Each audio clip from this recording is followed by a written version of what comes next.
Drafted this year too in the first round. Can you just assess your thoughts on that? Well, we're always pleased, when our guys get an opportunity to play in the NFL.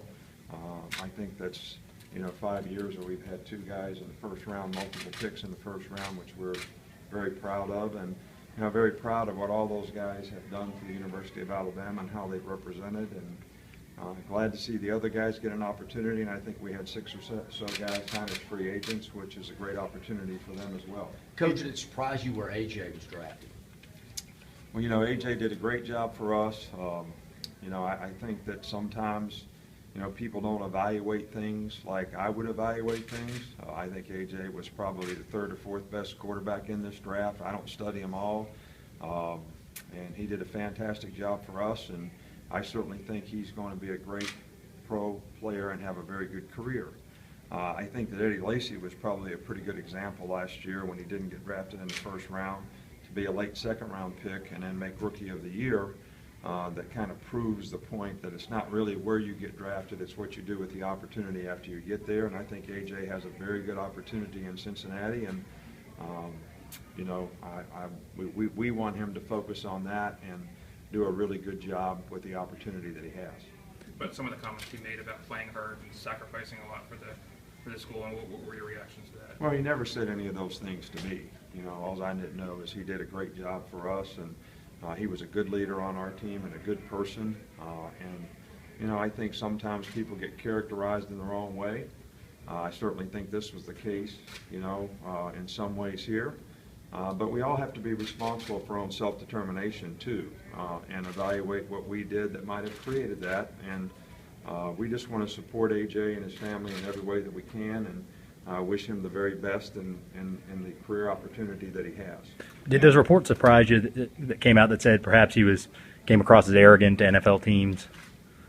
Well, it does surprise me because he was never that way to me. And I think that if you ask a lot of his teammates, they would probably say the same. I think that A.J. is a very good person, and regardless of what he ever said to you and whatever way he sort of left you with an impression, if he could do something to help you, he would be the first one to be there to do it. So he is a good person, and I think in the long run, it will certainly, that he'll have a chance and he has an opportunity to prove that he can be a good leader and a good quarterback in the National Football League. Coach, what is your expectation for this upcoming season?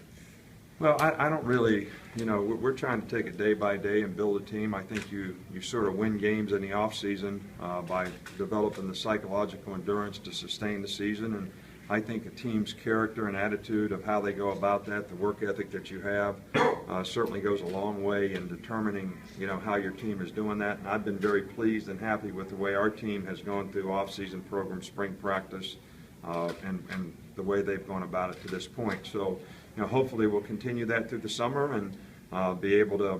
My goal as a coach is to get our players to play the best football they can on a consistent basis, and that's what our goal will be with this team. Coach, you've got Jacob Coker coming in that's going to be competing for the starting job. What are you expecting out of him this summer to get more acclimated with his teammates? Well, I think that, Jacob, an older guy, certainly has a little more maturity than, some of the other guys that we have in terms of his knowledge and experience. And, it's going to be a challenge for him to not only learn the offense, the terminology, and become someone who embraces his teammates and in a positive way, tries to affect them. It's going to be a challenge for him. It's going to be a challenge for us, but he's got the right kind of personality and is the right kind of person to do it. So we're excited about having the opportunity to work with him. I want to ask about one of the other quarterbacks, Alex Morris. Did you know he was such a good punter, and when did you discover he was able to do that? Well, we didn't really have a punter in the spring, so we recruited a guy. It usually goes that way with specialists now. These camps, you have to kind of give them scholarships to get one. So when your guys graduate, and that's when you can get one of the better ones, and we feel like we were able to do that this year in recruiting. But we didn't have a punter, and we asked, all the guys on the team, anybody punted before, and Alex said he punted in high school. So we said, hey, we'd like to try you out and work with you and see how it goes, and had a really strong leg. And I think he could develop into being a pretty competitive punter for us if he continues to improve. Coach, you're the lone wolf when it comes to 9 conference games. What's it going to take to get some of your other coaches to get on board with you? Well, I think we have to change the whole system. You know, I understand everybody's point of view on this. People want to be bowl eligible. They look at it like if we have another conference game, that's 7 more losses, right, for everyone, which would minimize the number of teams that could get in bowl games. Well, I think on the other end of it, you know, the committee that's going to pick the top 4 teams for the playoff are really picking the top 12 teams for all 6 sort of championship bowl games, whatever they call them now. Well, why don't we do it like basketball and let them pick all the teams for all the bowl games? Then it doesn't matter what your record is. I mean, who's to say that having 6 wins and having a 6-6 season is what qualifies you to go to a bowl game? If you play in a tough league and you play a tough schedule and you win a couple good games, RPI, whatever you're going to call it, and even though you may lose to some very good teams, you should still have an opportunity to go to a bowl game because your team may be better than another team who played a lesser schedule. If we do that, then more people would not be so concerned about the type of schedule that they played and the number of wins that they got, which my whole thing is improve the number of good games for the fans. So I was for having 9 conference games plus another game in the Big 5 or whatever they're calling it now, the Big 5 conferences, which we're going to play 8 games in the SEC and everybody's going to play one of those games starting in 2016 as well, which we've always done. So I think the quality of schedule. Being in the NFL, you had 32 teams. You played all 32 of those teams, and you rotated the schedule.